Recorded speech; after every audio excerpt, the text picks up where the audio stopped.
My poor dad always said to me, go to school and get a high-paying job. That's not wealth. That's a job. You can get fired, you know. And then my rich dad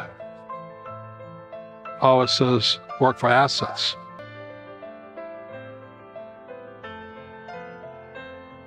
So there's basically 4 asset classes that makes a person rich. But number 1 is a business. The richest young guys today start companies. A very important diagram my rich dad showed me when I was a little boy was a diagram known as a cash flow quadrant. And the quadrant is made up of the 4 different people who make up the world of business. So my rich dad said, in the world of business, there's E's, and E's stand for employees. The other one of the 4 is the S, or the small business owner or the self-employed. On the right side of the quadrant are the B's. And what Rich Dad said the B stood for was big business, or like Bill Gates. And then the 4th of the quadrant is the I, and I stands for investor. These are people who have money work hard for them. These people are people who have people work hard for them. And these are the people that work hard for the rich here. So early on in my life, it was my poor dad who always said to me, you know, Robert, go to school and get a high-paying job. And so my poor dad's core value was to be an employee. He wanted job security, promotions, a steady paycheck, and all this. And so it was my rich dad who said to me, he says, you know, Robert, if you really want to be rich, learn to build businesses. It made more sense to him to work hard to build a business, something you owned and something you could pass on for generation to generation to your kids. Whereas my poor dad said, work hard, but my rich dad said, why would you work hard for something you'll never own and you can get fired from right away? Again, that was the difference in values. So my rich dad suggested I learn how to be a business owner and learn how to be an investor. And that's one of the big differences. On this side of the quadrant, these people here work for security. They work for money also. On this side over here, their key value that they want is they want freedom. They don't want to have to work at a job anymore. They don't want to have to work for the rest of their lives. So the beauty of building a business and learning how to invest is very simply that this is passive income. You work hard for a few years, but possibly for the rest of your life, income keeps flowing to you. Learn to use debt to get rich. I'll give you another tip. If you're going to be rich, you have to learn to use debt. It's called other people's money. So when I hear poor people say to me, I don't have any money, I said, because you're an idiot. That's why. You're not supposed to use your money. You're supposed to use other people's money. But that's debt. I don't want to do that. And so they stay poor. And the problem is most people don't start. And generally what they say is, I don't have the money and things like this. And it's ridiculous. You know, we didn't have money either. No. They say, I don't have the money, therefore I can't start. I think that's what holds a lot of people back, and I think they also use it as an excuse. Dahil magkaiba ang pananaw sa buhay ng kanyang dalawang ama, madalas ay nalilito siya dahil magkaiba rin ang impormasyon na kanyang natatanggap. Kadalasan ay maririnig niya sa kanyang poor dad ang salita na masyadong mahal, hindi natin yan maa-afford. Habang ang kanyang rich dad naman ay palaging nagtatanong kung paano ko kaya yan maa-afford. Dahil sa influensyang nabibigay ng kanyang dalawang ama, maagang namulat si Robert sa pinagkaiba ng mindset ng mga mayayaman at mahihirap. At ang mga kaibahan na ito ay naging aral at guide niya kung paano siya yumaman at kung paano siya nakapagtayo ng maraming negosyo. Sa video natin ngayon, pag-uusapan natin ang 6 na aral na ibinahagi ni Robert Kiyosaki sa kanyang libro. I encourage you na panoorin mo ang buong video dahil dito mo malalaman kung ano ang meron sa mga mayayaman na wala sa mga mahihirap at middle class. Lesson number 1. Ang mga mayayaman ay hindi nagtatrabaho para sa pera. Karamihan sa atin ay maagang nakatanggap ng advice na mag-aral ka ng mabuti para paglaki mo ay makahanap ka ng trabaho na merong malaking sahod at maganda ang benefits. Hindi common ang advice na mag-aral ka ng mabuti para pagkatapos mong graduate ay makapagsimula ka ng magtayo ng sarili mong negosyo. Ito ang unang aral sa libro ni Robert Kiyosaki na kung gusto mong yumaman, huwag kang magtrabaho para sa pera. Hindi ibig sabihin na huwag kang magtrabaho dahil mismo si Robert ay nagtatrabaho rin bilang isang sales guy. Ang nais niyang iparating sa aral na ito ay baguhin mo ang iyong employee mindset dahil hindi ka yayaman kung magtatrabaho ka lang dahil wala kang control. Wala kang control sa kung magkano ang tax na makakaltas sa iyong sahod, sa haba ng oras ng iyong pagtatrabaho at sa kung magkano ang halaga ng iyong oras.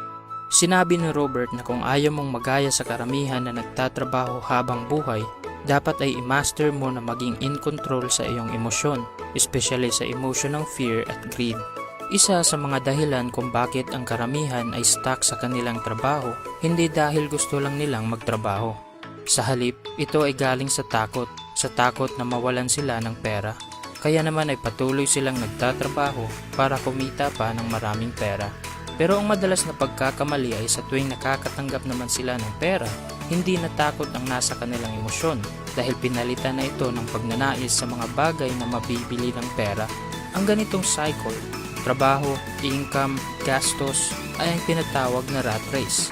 Dahil kahit gaano pa kalaki ang kikitain ng isang tao sa kanyang trabaho, kung palagi naman niya itong nauubos sa kanyang mga luho, wala pa ring improvement ang kanyang finances at magtatrabaho pa rin siya habang buhay.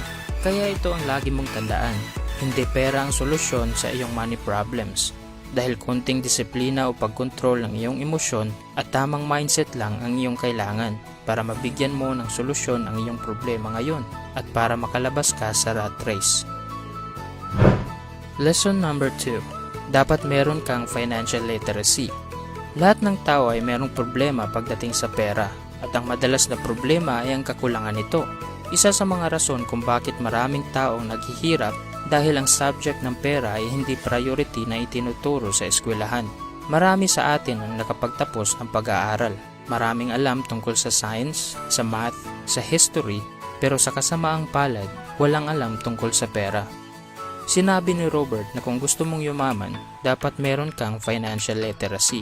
At ang pinaka-foundation ng financial literacy ay ang konsepto ng cash flow. Ang cash flow ay ang kabuuang pera na dumadaloy palabas o papasok. Isang paraan para madali mong malaman ang tunay na pagdaloy ng iyong pera ay paggagamit ka ng financial statement. Nahahati sa dalawang bahagi ang financial statement. Unang bahagi ay ang income statement. Dito mo masusukat ang iyong total na income at total na expenses. Pangalawang bahagi naman ng financial statement ay ang balance sheet. Ito ang taga-balanse ng iyong mga asset at liability. So ano ba ang ibig sabihin ng asset at liability? Ang asset ay ang mga bagay na nagbibigay sa iyo ng income, habang ang liability naman ay ang mga bagay na nagbibigay sa iyo ng gastos. Ang rason kung bakit ang mga mayayaman ay lalong yumayaman dahil ito sa kanilang cash flow pattern. Malaki ang pinagkaiba sa cash flow pattern ng mga mahihirap, middle class at mayayaman. Ang cash flow pattern ng mga mahihirap ay ganito. Sa tuwing nakakatanggap sila ng pera, dumadaloy ito lahat sa kanilang expenses.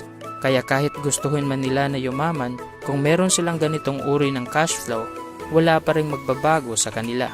Ganito naman ang cash flow pattern ng mga middle class. Ang pera na galing sa kanilang income ay napunta sa liability o mga bagay na nagbibigay sa kanila ng gastos every month. Mahihirapan din silang yumaman sa ganitong uri ng cash flow pattern. Ang cash flow pattern naman ng mga mayayaman ay ganito. Ang kanilang pera ay nanggagaling sa kanilang asset o mga bagay na nagbibigay sa kanila ng income, gaya na lang ng rental properties, investment, royalties at iba pang mga negosyo. Ang kaibahan sa cash flow pattern ng mga mahihirap, middle class at mayayaman ay nakabase sa level ng kanilang financial literacy. Kaya kung gusto mong yumaman, gayahin mo ang cash flow pattern ng mga mayayaman. Alamin mo rin kung ano ang pinagkaiba ng asset at liability at mag-acquire ka lang palagi ng asset.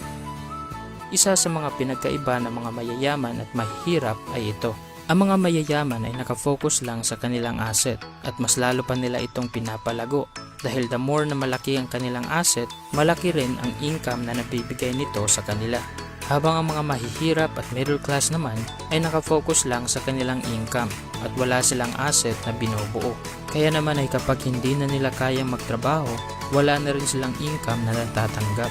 Isa ring common na ginagawa ng mga mahihirap at middle class ay inuuna nilang bilhin ang mga liability, sasakyan, bahay, cellphone, bakasyon at patuloy nila itong ginagawa para magmukha silang mayaman. Pero sa tunay na buhay, hindi talaga sila mayaman dahil wala silang asset. Ang meron lang sa kanila ay mga bayarin na galing sa kanilang liabilities. Meron ka bang pangarap na gustong maabot noong ikaw ay maliit pa lamang? Tinatrabaho mo pa rin ba hanggang ngayon ang pangarap na yon? Lahat ng tao ay mayroong pangarap, pero dahil sa malaking influence na nabibigay ng mga tao sa paligid natin, karamihan sa atin ay unti-unting kinalimutan ang sariling pangarap at pinili na lang na magtrabaho. Walang masama kung nagtatrabaho ka ngayon, dahil yan talaga ang unang stage ng ating buhay. Pero dapat ay maging strategic ka. Dapat gumawa ka ng maagang pagpaplano sa iyong buhay. Alamin mo kung ano ang purpose ng iyong pagtatrabaho. Nagtatrabaho ka ba para may pambili sa sarili mong mga luho? O nagtatrabaho ka ngayon para sa skills na gusto mong ma-develop? Sinabi ni Robert Kiyosaki na ang tanging dahilan kung bakit ka magtatrabaho para meron kang matutunan at hindi para sa income. In the long run, skills at experience ang kinakailangan mo para magtagumpay at ang pera ay resulta lamang ng mga ginagawa mo sa pagbibigay ng value sa ibang tao. You learn to use debt to get rich. I'll give you another tip. If you're going to be rich, you have to learn to use debt. It's called other people's money. So when I hear poor people say to me, I don't have any money, I said, because you're an idiot. That's why. You're not supposed to use your money. You're supposed to use other people's money. But that's debt. I don't want to do that. And so they stay poor.